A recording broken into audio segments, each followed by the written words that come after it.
Steve here. I was just going to do a long-term review on my Fenwick HMG Inshore.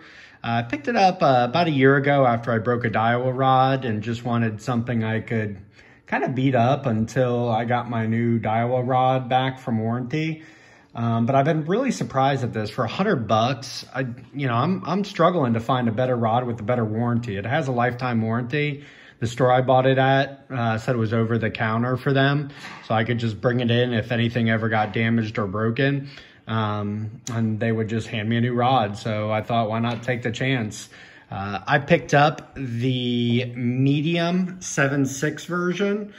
It says it's fast. I would rate it probably between a moderate fast and a fast. It's not like some of my other rods that are true fast actions.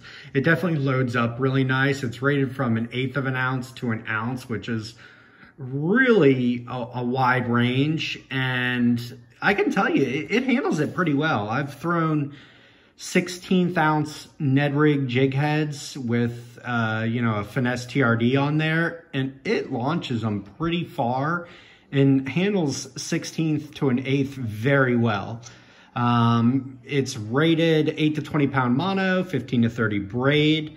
I kind of wish I would have gotten the 7-foot model just because I like a little bit of a shorter rod. Since I'm a shore angler, there's always bushes, trees, things of that nature. But overall, I've been really happy with it. The rod's a decent weight. I have a Shimano Spheros on here now. Try to get to balance. But I mean, it balances pretty much right where I would think it should, like kind of right by the tip there. And that's a 3000 size Shimano Spheros, so the inshore version. It's got a nice long butt section, which I like. You can tuck it up under your elbow. The bottom probably like from here on kind of sits under there. Double nut locking seat. I believe they're a Sea Guide reel seat here. You can see feel the blank right there. But it's a double reel seat, which I've had issues on other rods before where it has the top locking down where kind of the nut loosens. Happens to me on kind of my Dobbins rods every once in a while, but this is a double locking, which here I'll show you. See, this one goes down and then this one goes down. So it really does keep your reel on there very nicely. What else? The Sea Guides are good. I found, the epoxy was great when I got it. But you can see, I'm not the most gentlest with my gear, but you can see some of the epoxy on the guides, especially that one is pretty jacked up. I'll probably have to take it to the rod builder and get them just to re-epoxy it. But the rod surprisingly has held up really well. I'm not too gentle with my gear, but I've been really happy with it so far.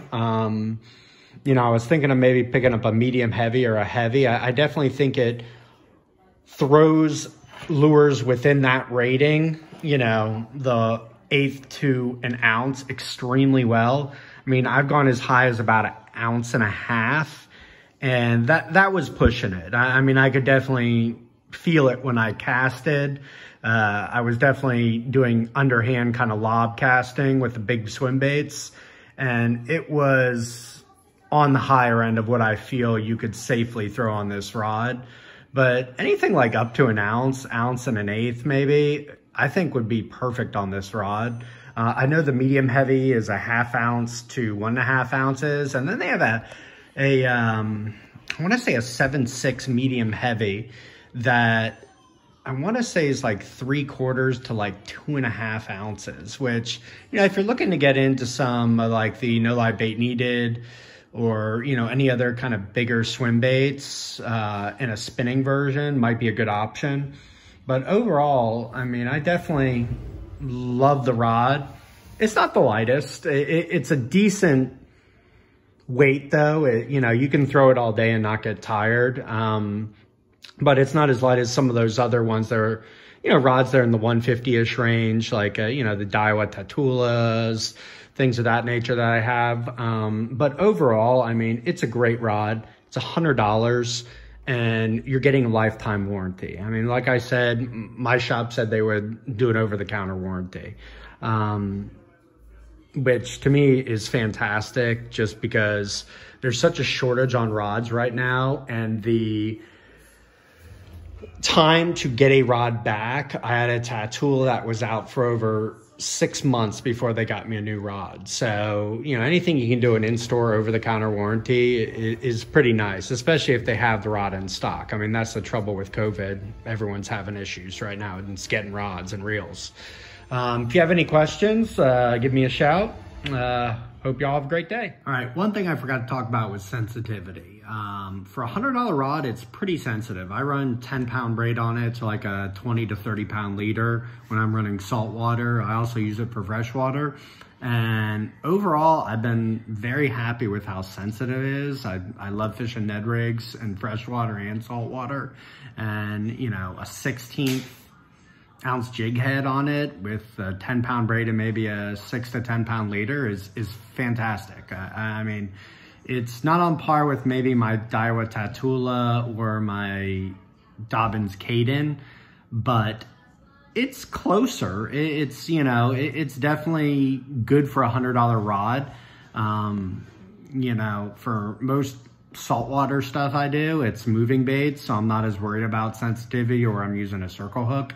And, you know, the fish is going to eat it, and then I'm going to reel set into the fish. So, you know, the sensitivity wise isn't as important, but for $100, you get a great rod, good sensitivity, lifetime warranty. You really can't beat it on the market right now. So I would definitely recommend it for anyone who wants a really good quality $100 fishing rod with a great warranty, where you don't really have to worry if you're rough on your gear or something like that and it breaks. You can get a new one. Hope this helped anyone. If you have any questions, leave a comment.